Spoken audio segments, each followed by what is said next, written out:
प्यारे साथियों नमस्कार, कैसे हैं आप लोग। आई होप कि कुछ होंगे। आपकी जो स्टडी चल गई बहुत बहुत बेहतरीन चल गई। तो आज के क्लास में बात करेंगे क्लास 10 के साइंस को तमाम क्वेश्चन जो आपके एग्जाम के लिए बहुत ज्यादा इंपॉर्टेंट होगा। बाबू आप लोग अच्छे तरीका से एक एक क्वेश्चन को देखिएगा, क्योंकि एक एक क्वेश्चन पूरा गैस क्वेश्चन है। आप लोग कोई भी क्वेश्चन को ना छोड़िएगा, ठीक है ना। तो चलिएगा बिना टाइम के क्वेश्चन की तरफ बढ़ते हैं। इससे पहले क्लास को लाइक नहीं किया तो क्लास को लाइक करके चैनल को सब्सक्राइब कर लीजिएगा।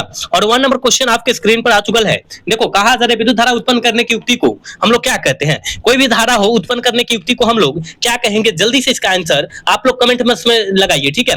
कमेंट बॉक्स में जल्दी से इसका आंसर लगा दीजिए, क्या हो जाएगा। तो उसे हम लोग विद्युत जनित्र कहते हैं, ऑप्शन ए हो जाएगा, ठीक है। चलोगे, यहाँ कहा जा रहा है कि 2 नंबर क्वेश्चन में देखो क्या कहा जा रहा है। थोड़ा सा जूमिंग पावर कम करते हैं। कहा जा रहा है कि एसिटी कहते हैं एसिटिलीन उदाहरण होता है। एसिटिलीन जो होता है किसका उदाहरण होता है, असंतृप्त हाइड्रोकार्बन का होता है, यानी ऑप्शन बी हो जाएगा। 2 का ऑप्शन बी हो जाएगा। बाबू 3 नंबर क्वेश्चन में क्या कहा जा रहा है, निम्नलिखित में से कौन पादप हार्मोन नहीं है। कौन बाबू पादप हार्मोन नहीं है, यानी पेड़ पौधा में हार्मोन नहीं होता है। तो याद रखिएगा ऑक्सीटोसिन नहीं होता है, नहीं तो और सब होता है। सारा हार्मोन होता है पेड़ पौधा में, ठीक है ना। यानी ऑप्शन डी करेक्ट हो जाएगा, ठीक है। बाबू आप लोग अच्छे तरीके से देखिए, क्योंकि पूरे कम समय में सारे क्वेश्चन की हम लोग बात करेंगे, कोई भी क्वेश्चन हम लोग ना छोड़ेंगे, ठीक है। कहा जा रहा है कि लघुपतन, जिसे शॉर्ट सर्किट के नाम से हम लोग जानते हैं, लघुपतन के समय परिपथ में विद्युत धारा का मान जो होता है क्या हो जाता है। तो कहिएगा सर वो जो होता है निरंतर परिवर्तन होते रहता है, ठीक है ना। 1 मिनट बहुत अधिक बढ़ जाता है बाबू। ऑप्शन सी हो जाएगा, क्योंकि लघुपतन के समय ना कहा जा रहा है बहुत अधिक बढ़ जाता है, जिसके कारण शॉर्ट सर्किट हो जाता है, याद रखिएगा। चलो इसका आंसर लगाइएगा। इसका आंसर लगाइएगा 5 नंबर क्वेश्चन का आंसर लगाइएगा। कहा जा रहा है कि उच्च वसीय अम्लों में सोडियम लवण को क्या कहते हैं। उच्च वसीय अम्लों के सोडियम लवण को हम लोग क्या कहते हैं, तो साबुन कहते हैं। बहुत इंपॉर्टेंट क्वेश्चन है, याद रखिएगा। C correct answer. चलो बाबू इसका आंसर लगाओ। तो कहा जा रहा है कि मानव शरीर में सबसे लंबी ग्रंथि जो है कोशिका कौन है। मानव शरीर में सबसे लंबी कोशिका कौन है हो, तो आपके एक गुरुदेव जी हम जानते हैं न्यूरॉन कहते हैं, जिसे तंत्रिका कोशिका भी कहते हैं। बिल्कुल सी करेक्ट ऑप्शन हो जाएगा, याद रखिएगा। चलो बाबू अगला क्वेश्चन देखोगे, यहाँ जो है ना 7 नंबर क्वेश्चन में कहा जा रहा है डायनेमो से किस प्रकार की धारा प्राप्त होती है। बाबू डायनेमो से किस प्रकार की धारा प्राप्त होती है, तो आप कहिएगा सर डिश धारा और प्रतिवर्ती धारा, यानी कहने का मतलब डीसी और एसी दोनों धारा प्राप्त होती है, यानी ऑप्शन क्या हो जाएगा, सी करेक्ट हो जाएगा। बाबू इसका आंसर लगाइएगा। कहा जा रहा है निम्नलिखित में से कौन कार्बोनिल समूह का संकेत है। कौन जो है कार्बोनिल समूह का जो है संकेत है, उसका आंसर बतला देना है, क्या हो जाएगा।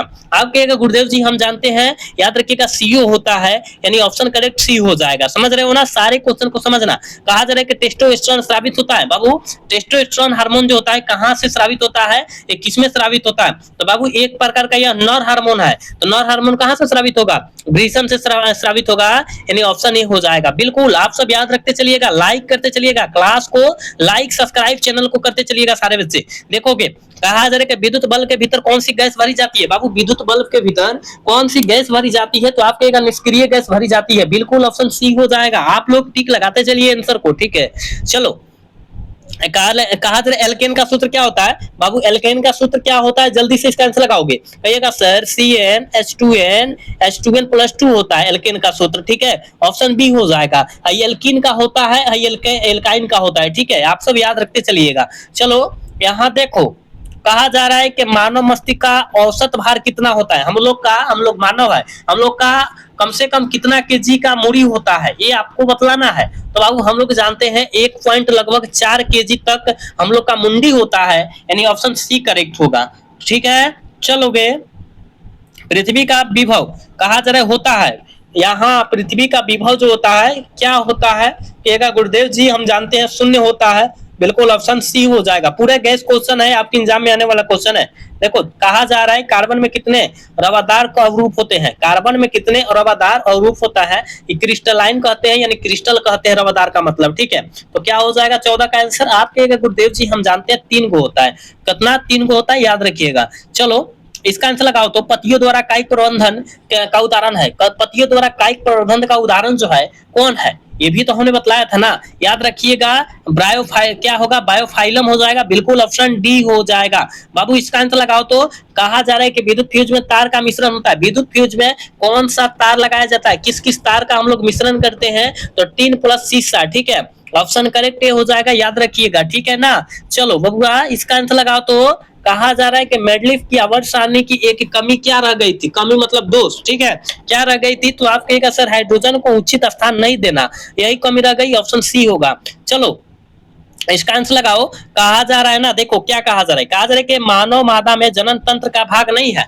मानव मादा में जनन तंत्र का भाग जो है कौन नहीं है, तो शुक्रवाहिका नहीं है, बिल्कुल ऑप्शन सी हो जाएगा। चलो, कहा जा रहा है कि विद्युत वाहक बल का मात्रक है। विद्युत वाहक बल का मात्रक क्या होता है? धारा का ऐसे मात्रक एम्पियर होता है, कूलम का ऐसा मात्रक विभव होता है, विभव का ऐसा मात्रक कूलम होता है, विद्युत धारा का ऐसा मात्रक क्या होता है? एम्पियर हमने बतलाया। यहाँ विद्युत शक्ति का ऐसा मात्रक वाट होता है, विभव का ऐसा मात्रक वोल्ट होता है। विद्युत वाहक का पूछा गया है तो आप कहिएगा सर विद्युत वाहक कहो या विभव कहो या विभवांतर को, बात सेम होगा, यानी ऑप्शन सी हो जाएगा ऑप्शन। ठीक है, चलो इसका आंसर लगा दो। इसका आंसर लगाओ। कहा जा रहा है कि मैग्नीशियम आवर्त सारणी के किस समूह का सदस्य होता है? मैग्नीशियम आवर्त सारणी के किस ग्रुप का सदस्य होता है? समूह दो का होता है। ठीक है ना, दो समूह दो का होता है, याद रखिएगा। ठीक है, ऑप्शन सी करेक्ट होगा बाबू। क्लास को लाइक काहे नहीं करते हैं? क्लास को लाइक कीजिए।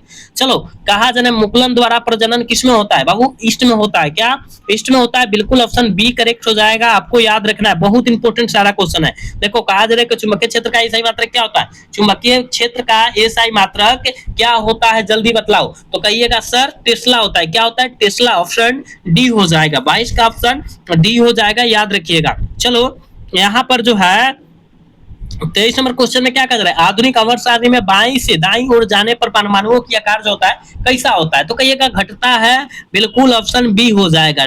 23 का ऑप्शन बी होगा, याद रखिएगा बाबू। यहाँ जो है 24 नंबर क्वेश्चन बहुत इंपॉर्टेंट है आपके एग्जाम के लिए। कहा जा रहा है कि पुष्पों में नर प्रजनन अंग होता है। पुष्पों में नर प्रजनन अंग जो होता है किसके द्वारा होता है? ठीक है ना, नर नर पूछा गया है तो आप कहेगा सर पुंकेसर द्वारा होता है, बिल्कुल ऑप्शन ए हो जाएगा। मादा की बात करता बाबू, कथी मादा की बात करता, तब हम लोग वर्तिकाग्र मारते। आपको याद रखे वर्तिकाग्र यहाँ पर है, ठीक है ना, वर्तिकाग्र मारते अगर मादा की बात करता तब। ठीक है, नर का किया है इसलिए पुंकेसर मारेंगे, याद रखिएगा। ठीक है, चलो अगला क्वेश्चन देखो।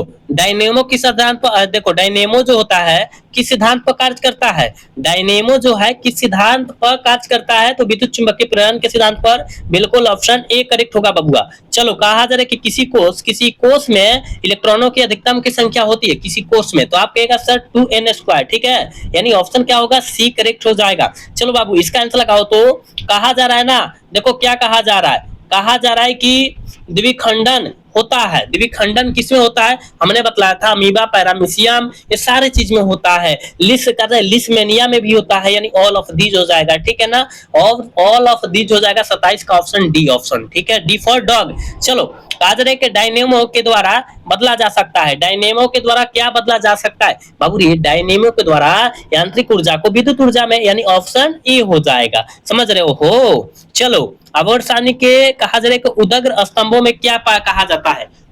जो है स्तंभों को, उदग्र स्तंभों को हम लोग क्या कहते हैं? तो ग्रुप कहते हैं, वर्ग कहते हैं। ऑप्शन ए करेक्ट हो जाएगा। ठीक है, ऑप्शन ए हो जाएगा, याद रखिएगा, बिल्कुल ऑप्शन ए हो जाएगा। चलो, इसका आंसर लगाओ। कहा जा रहा है कि मानव मादा में अंडाणु निषेचन होता है। मानव मादा में अंडाणु निषेचन होता है, तो आपके एक आंसर ए जो है फेलोपियन ट्यूब के द्वारा, फेलोपियन नलिका के द्वारा, ऑप्शन और डी हो जाएगा। ठीक है ना, 30 का ऑप्शन डी हो जाएगा, आप सब याद रखिएगा। चलो, इसका आंसर लगाओ। तो कहा जा रहा है क्या कि प्रेरित विद्युत धारा की दिशा प्राप्त होती है। प्रेरित विद्युत धारा की दिशा प्राप्त होती है किसके द्वारा? तो आप कहेगा सर दक्षिण हस्त के नियम के द्वारा, बिल्कुल ऑप्शन बी हो जाएगा। चलो, कहा जा रहा है आवर्त सारणी के शून्य का तत्व होता है। आवर्त सारणी के शून्य समूह का तत्व कौन होता है? आवर्त सारणी के, तो कहिएगा हीलियम। ठीक है, हीलियम होता है, बिल्कुल ऑप्शन क्या हो जाएगा? बी हो जाएगा, याद रखिएगा, केवल याद करते चलिए। ठीक है, कहा जा रहा है भारत में उत्पादित प्रतिवर्ती विद्युत धारा का आवर्ती कितना होता है? ये तो एक बच्चा को पता होना चाहिए कि बाबू कितना होता है? 50 हर्ट्ज होता है, HZ। ठीक है, यानी ऑप्शन ए हो जाएगा 33 का, याद रखिएगा। यहाँ 34 नंबर क्वेश्चन में कहा जा रहा है कि मीथेन में कितने सहसंयोजक बंधन होते हैं? बाबू मिथेन में कितने सहसंयोजक बंधन होते हैं ये आपको बतलाना है। तो कितना? 4 गो होता है। कौन गो बाबू रे? 4 गो होता है, याद रखिएगा। 34 का ऑप्शन बी हो जाएगा। नेक्स्ट क्वेश्चन देखोगे, 35 नंबर क्वेश्चन में कहा जा रहा है घरेलू विद्युत परिपथ में विद्युन्मय तार किस रंग का होता है? बहुत इंपॉर्टेंट है। विद्युन्मय तार कहो या गर्म तार कहो, ठीक है, गर्म तार कहो, वो लाल रंग का होता है। ठीक है ना, यानी ऑप्शन हो जाएगा। विद्युत फ्यूज में कौन सा तार का यूज किया जाता है? गर्म तार का यूज किया जाता है, ये भी याद रखना। ठीक है ना, सब जितना साइड से बतला रहे याद करते चलना। चलो, अगला क्वेश्चन देखोगे 36 नंबर क्वेश्चन में कहा जा रहा है क्या कि आधुनिक आवर्त सारणी में तत्वों की वर्गीकरण आधार है। आधुनिक वर्त सारणी में वर्गों की तत्व कितना है, तो आपके एक आंसर परमाणुओं की संख्या पर होता है। बिल्कुल ऑप्शन डी करेक्ट हो जाएगा। चलो 37 नंबर का आंसर लगाओ जल्दी से। कहा जा रहा है कि हमारे देश में विद्युन्मय तार एवं उदासीन तार के बीच कितनी विभवांतर होता है हमारे देश में, ठीक है। आपके एक आंसर 220 वोल्ट, कितना 220 वोल्ट, यानी ऑप्शन सी करेक्ट हो जाएगा। ये सब याद रखना है, आपके एग्जाम में डायरेक्ट पूछे जाने वाला क्वेश्चन है। चलो ये बताओ इसका आंसर क्या होगा। कहा जा रहा है कि ओजोन के एक अणु के ऑक्सीजन में परमाणुओं की संख्या जो होती है कितनी होती है, तो 3 गुना होता है वो 3। तो कितने परमाणुओं की संख्या हुआ, 3 गुना हुआ, यानी 3 मारो, ऑप्शन सी करेक्ट हो जाएगा। याद रखना। इसका आंसर लगाओ तो 39 का आंसर लगाओ सारे बच्चे। देखो कहा गया है कि विद्युत परिपथ की लघुपतन अथवा अतिभारण के कारण होने वाला हानि का सुरक्षा सबसे महत्वपूर्ण युक्ति कौन है। सबसे महत्वपूर्ण मजबूत युक्तियां जो है कौन है हो, तो याद रखिएगा फ्यूज। यही तो मजबूत है जिसके कारण हम लोग घर में अच्छे तरीका से लाइट को उपयोग कर सकते हैं। चलो इसका आंसर लगाओ। आवर्त सारणी के कितने तत्व होते हैं, आवर्त सारणी में कितने तत्व होते हैं, आवर्त होते हैं आपके गुरुदेव जी 7 आवर्त होते हैं, यानी ऑप्शन सी करेक्ट हो जाएगा। 40 का ऑप्शन सी हो जाएगा। याद रखिएगा बाबू, ये आज के क्लास के लास्ट क्वेश्चन था, ठीक है। आज के क्लास के लास्ट क्वेश्चन था। हम लोग 40 क्वेश्चन कराए हैं क्लास 10 का, ठीक है। क्लास 12 का नहीं है, क्लास 10 का है। अब बतलाइए बाबू 40 क्वेश्चन में आप कितना सही कर पाए हैं, कमेंट में इसका आंसर आप लोग अवश्य बतलाइए, ठीक है ना, कि हम लोग इतना जो है सही कर पाए हैं, ठीक है। क्योंकि आज के क्लास में पूरे गैस क्वेश्चन करके लाया गया था जो आपके एग्जाम में 100% टकराएगा, ठीक है। आप लोग कमेंट करके बताइए कि आज का क्लास कैसा लगा। अगर अच्छा लगा होगा तो क्लास को लाइक, चैनल को सब्सक्राइब करना ना भूलिएगा। मिलते हैं अगला क्लास में, तब तक के लिए Jai Hind, Jai Bharat, tata, bye bye, love you.